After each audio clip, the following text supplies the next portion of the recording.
Hey guys, this is Dave, your mortgageguy.com, and I am predicting that we're going to see a crash for mortgage companies and real estate companies, okay?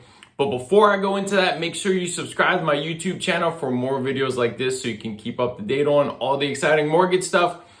And before I get into this, I want you to know I am not coming from a Debbie Downer or a Dave Downer on really bringing scare tactic. A lot of these videos you'll see will just be scare tactics to really just get views. That's not what this is. I'm going to go over some real factual things and some things to be prepared for if you're in the real estate business, or if you're a buyer or a seller, or you're someone looking for a mortgage, and how these things are really going to affect you or could affect you, okay?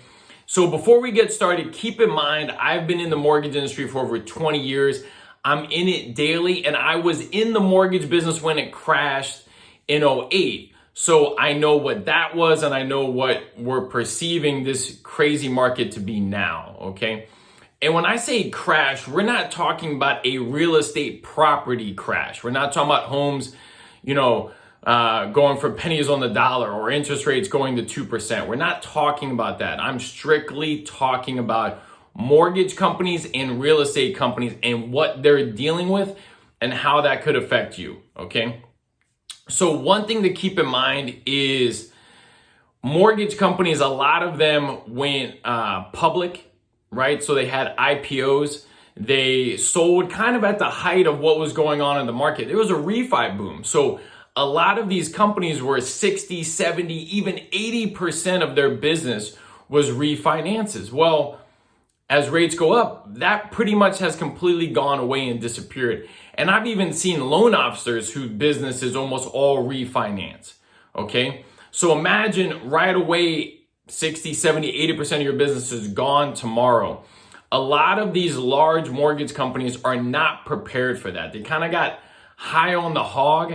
A lot of them, it's weird, in 2020, 2021, it was crazy busy. A lot of these companies made a lot of money, and yet they still showed losses, many of the big ones, on business for 2021 at the end of quarter four, and really have started to have to adjust because they're not prepared. There's less transactions, which makes it hard for them to get out of the hole that they dug themselves, which is embarrassing. So you're seeing that, mortgage companies like Bettercom laid off 3,000 people recently. They had already laid off like 800 before. I had posted about that. The CEO was nice enough to fire a ton of people in the first round via Zoom call, which was a pretty shitty thing to do. And so you're already seeing them start to struggle. The other thing is this: going into 2022, the first quarter is down for sure versus last year's first quarter and even quarter four. So a lot of these companies are reporting information from quarter four where they're saying that they're losing money or their profits down or whatnot. They haven't even gotten into the first quarter and reporting those numbers. So it's going to get worse. Okay. Now, keep in mind, I was in the mortgage industry when it crashed in '08. And what you would see, though slightly different or very different than now, is some mortgage companies went out of business in the middle of the transaction, okay? So it's very, very important that if you are shopping for a mortgage and you got some unbelievable deal that no other lender can match, is that mortgage company going to be there in 3 months when you go to close on your home? Okay, and that's very concerning. So if it's a large internet lender, if it's a company most people haven't heard of, if it's not a local lender, it could be an issue, okay?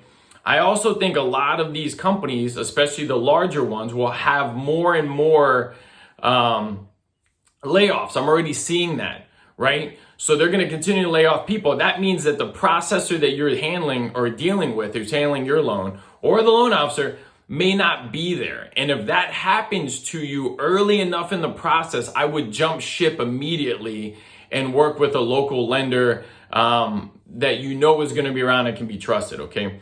I'm a mortgage banker. We do not have shareholders, so we really do control all of that. If somebody is brokering loans, okay, so it's a mortgage broker.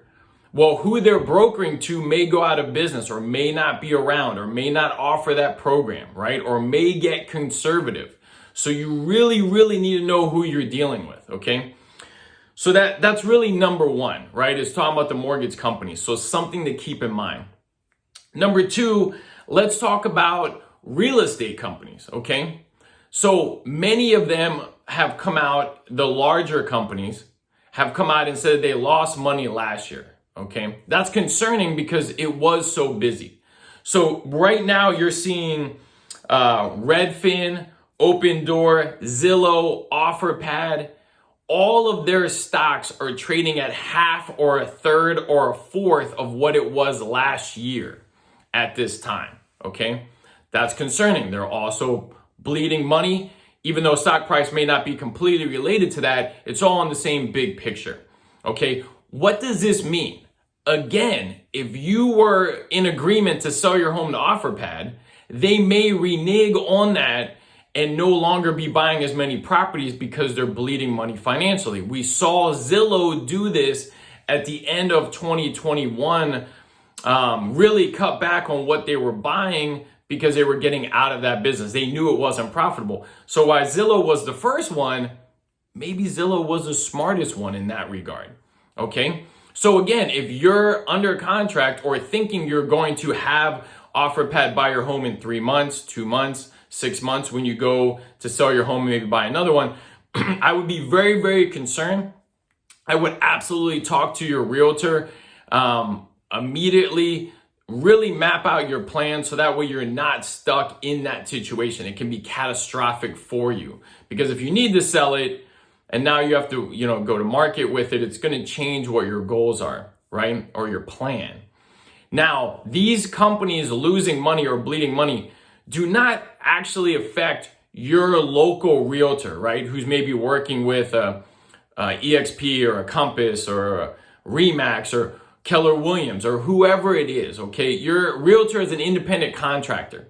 So as long as they're running their business perfectly, which many are, what the company is dealing with is not going to affect the realtor that you're working with. So don't worry if you're seeing negative information about the finances of a large company.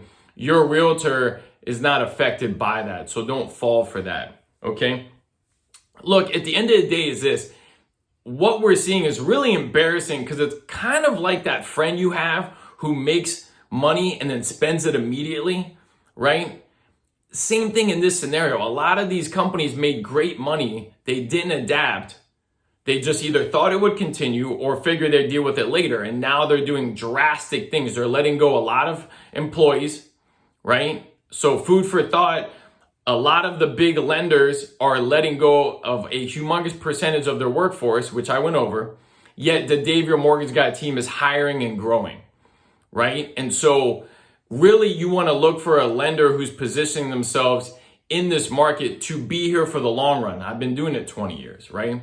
Same thing with a realtor, okay? If your realtor is newer, not experienced, right? They may not survive through this. Same thing with a loan officer. If your loan officer just got into the business or isn't really much of a producer or does loans here and there, or your realtor sells houses here and there, they may not be around after we go through what we're going through, right? And adapting to what we have.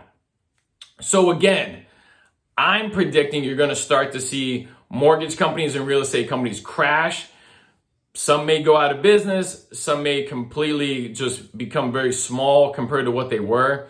And I've been in this for over 20 years. To give you an idea, I'm not a financial advisor, but when the crash happened last time, I actually invested in shorting a lot of builder stocks, knowing that they were going to run into a problem down the line financially as the lending tightened up, subprime loans went away, lending got tougher. And I made really good money off of that investment.